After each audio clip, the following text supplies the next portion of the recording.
Hello there.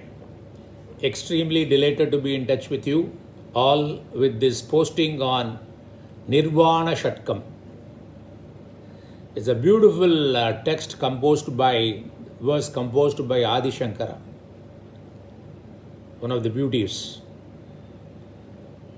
He has expressed his own experience through these verses.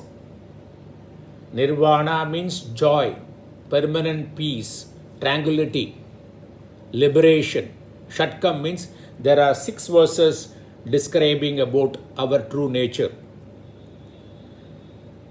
The cause of suffering is not knowing our true nature or wrongly identifying ourselves with what we are not. That is called anatma. We identify ourselves with anatma, and he makes it clear in the 6 verses what are the misunderstanding. How do we understand ourselves wrongly? And he wants to negate one after the other. Whatever the misconstruction we have, misunderstanding we have, he removes one after the other in all the 6 verses. And every verse, at the end of the verse, he says, what is our true nature? Shivoham, Shivoham. I am the bliss, I am the consciousness, I am the peace, I am the existence. It's a beauty. Lot of researches have been done on this verses, Nirvana Shatkam. And there are reports available. Please feel free to seek the Google, do the Google search. And they have done a research on people who are chanting Nirvana Shatkam, and they have found out that it increases the gamma waves. There are 5 waves in our brain. What are they? That is beta in the waking stage, alpha when you are in a relaxed stage, then theta in a dream stage, and delta in a deep sleep state, and the gamma. Gamma means high alert stage. If you want to absorb something, understand something, and see the things as they are, you have to be in the gamma state. All researchers, they achieved this gamma state time and again. Complete one-pointedness, complete alertness. Patanjali calls it as Nirodha state. Whatever you see, the object only remains, nothing else. So this Nirvana Shatkam, whoever has been chanting regularly, they achieved these gamma waves. The objective here is, if you want to chant these verses, 6 verses, very small, first you need to understand the meaning of it, right? Then only you will get the proper attitude towards the verse. Okay? And you can reflect on it. Time and again you can contemplate on it. Even you contemplate it time and again, even though you don't do this uttering of the words or sing them, the effects are same. The research says that. So, Adi Shankara is a person, he strongly propagates non-duality, Advaita Vedanta. He says knowledge is strength, and also the knowledge of one true nature is the ultimatum. So before getting into the verse, in this introduction session, I want to give some basic thing, it is an advanced text. We need to understand some basic concepts to appreciate and understand these 6 verses. So what are they? First is, what is knowledge? What are the requisites for a knowledge? So what is knowledge? Knowledge means we gain some correct information. We know something which is true or factual. So the knowledge prerequisites at least 3 things. Knowledge in Sanskrit word is called prama. The prama requires 3 things. What are they? The knower. A person to whom the knowledge is given or gained, by whom the knowledge is gained, is called a knower. For the knower only the knowledge happens. Is it not so? Then the instrument of knowing and the object of knowledge. These 3 things are required. Otherwise, you will gain knowledge of what? So, the knowledge by whom, how, and of what. Correct? These three things are required for knowledge. The knowledge by whom, that is in Sanskrit is known as pramata, jnata, the person who knows. There are many pramatas, as many minds are there, as many beings are there, as many jivas are there. Then the pramanam, the instrument of knowing. Advaita Vedanta says there are 6 pramanams. I'll deal with that. And he says the prameyam, the vishya, the object of knowledge, also he talks about. In Nyaya Vaisheshika, the whole universe is divided into 7 categories. Sapta Padartha. What are they? Dravyam, the substance. Guna, the attributes, the qualities of the substance. Karma or Kriya, the actions. Right? Then Jati, or we say that Samanya, generality. Vishesha, particularity. Then Samavaya or Sambandha, relationship, and Abhava, negations. The Vishya, the subject of knowledge, should be falling under any of these 7 categories, or the combination of them, or of all of them, right? So the object cannot be outside this. They have done, Nyaya and Vaisheshika people have done a great study and say that the whole universes can be categorized into, that is Dravyam, that substance, Guna, quality, Kriya, the activity, then Samanya, that is generality, that is species. We say that human species, plant species, animal species, generalities. And Vishesha, within the generalities, you specify somebody, right? Within the human species, you talk about one individual. He is the Prime Minister, he is the President. Okay? Or he is particular caste, religion, or knowledge-based jnani. Then you have relationship. His father is so-and-so. This house belongs to somebody. And abhava, the absence. Suppose I ask you, go and check up whether the next room Ram is there. You come and tell me that Ram is not there. That is also described, right? So the languages can express anything, any object of knowledge which falls under these 7 categories. So beyond these 7 categories, languages or words cannot reach. Words cannot reach. So what is our true nature? Our true nature being the consciousness, does it fall within any of these categories? No. Check up. It is not a substance. It doesn't have attributes. It is not an action. And it is not falling under any other generality, because it is only this thing is there.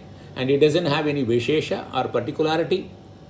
Or it doesn't have any relationship. For relationship to be there should be 2 things at least. But this is the only one thing. It's Advaita, non-dual. Right? And it is Abhava. Abhava means non-existent. It is always there. It is eternal. Then how do we describe about this, our true nature? That's what in Nirvana Shatkam he talks about. The process of knowing our true nature through words, when words cannot reach there. Is it not the beauty? You understand? You get my point? Brahman cannot be expressed by words because it is not falling under any of these 7 categories where language can reach. Yato vacho nivartande aprapya manasasaka. Where words cannot go and they return and it cannot be grasped by the mind, that is Brahman. Then how? Through words we explain. Is it not the beauty? Is it not this, the fundamental basic knowledge is required that where languages can reach? Who is the knower? What are the instrument of knowledge? And what are the object of knowledge? Should we not know that? So I thought that I should spend some time on this. I hope that now we have covered that knower part of it. Every being Whoever has got mind, they are called knower. They can know things because they are knower. And second is the Vishaya, the object of knowledge can be categorized under 7. Now the third thing is the instrument of knowledge. In Advaita Vedanta, the instrument of knowledge, they say that there are 6 instruments. The source of knowledge. What are they? Pratyaksha, meaning perception. Anumana, inference. Upamana, comparison. Shabda, verbal testimony. Arthapatti, presumption. And Anupalabdhi, absence. These are all the 6 pramanas. I'll give a brief introduction about them. Okay? Pratyaksha, you are hearing me through your sense organs, that is ear. If you are seeing me in the video, you are using your eyes. So whatever we perceive through our 5 sense organs, what are they? Eyes, ears, nose, tongue and touch. That is called perception, direct perception. So that is a source of knowledge. Then immediately a question might come. If it doesn't come, it is my responsibility to create the doubt or the question in your mind. How do I know about my fear? I have fear, but I am not seeing fear, I am not hearing fear, I am not tasting fear, I am not smelling fear. How do I know I have fear? Then I have doubts.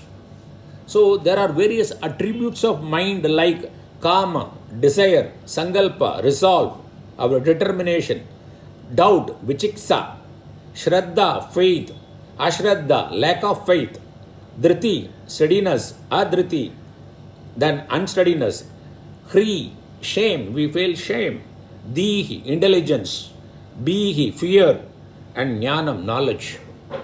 How do we know that? It is beyond the reach of our sense organs. How do we know that? This is called Shakshi Pratyaksham. That is the internal knowledge, right? The internal knowledge is known by the Sakshi, that is our true nature, and the mind, when they come together, it is always known immediately, not even, doesn't take time. So in Pratyaksham also there are 2 categories. One is that perception through Indriyas and perception through our true nature with the mind. Okay? Like that is because of that only we know we have slept well. How do you know that? That time we are not using any of the sense organs. Or we know that what we don't know. I say I don't know Chinese. How do I know? None of these Indriyas are used. That is Sakshi Pratyaksham. We are all blessed with that Sakshi, the consciousness, along with the mind. That enables us to know. So in Pratyaksham, there are 2 Pratyaksham. Indriya Pratyaksham, that is sense organs, the knowledge you get through sense organs, and the knowledge you get through the combination of the mind and the consciousness. Then inference. Inference means we see something, some indicator, based on that we arrive at some conclusion. We see smoke in the mountain and we infer that there is a fire. Because we have seen in the past that wherever there is a smoke, there is fire. So the smoke part of it is pratyaksham. We have seen it through our eyes, but the fire part is not seen, but still we infer. That is the instrument of knowledge. That's the source of knowledge. Upamana. Suppose you have not seen an animal known as gavaya. So you go and ask somebody who is trustworthy, who has been in the forest for a long time, who knows the animal. You ask him that what is gavaya. He says that it's something similar to a cow. So there also you gain knowledge, right? That is comparison. Then verbal testimony. The words mentioned by people of authority, our sages, our rishis. That is our Shastra, our Vedanta, through which we gain a lot of knowledge, which cannot be gained by any other means of knowledge. How do you know there is a birth, rebirth, life before birth, life after birth? How do you know that the karma is operating?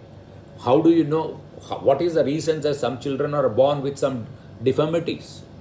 Why somebody have been doing all bad things but still getting a lot of wealth and fame and name?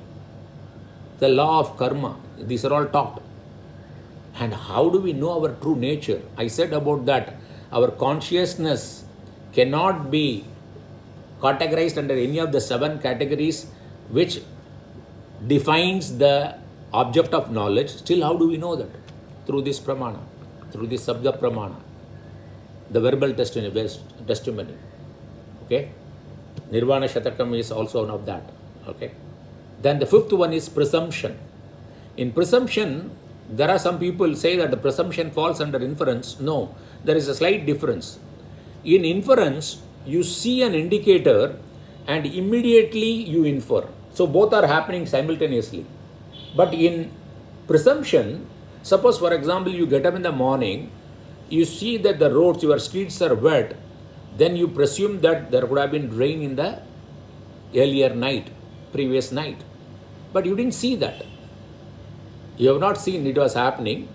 So you have to infer because of something, you are seeing something now, that wetness of the road, then you presume that there would have been rain in the, or the municipality tank, that lorry tank has cleaned. Some assumptions you make it.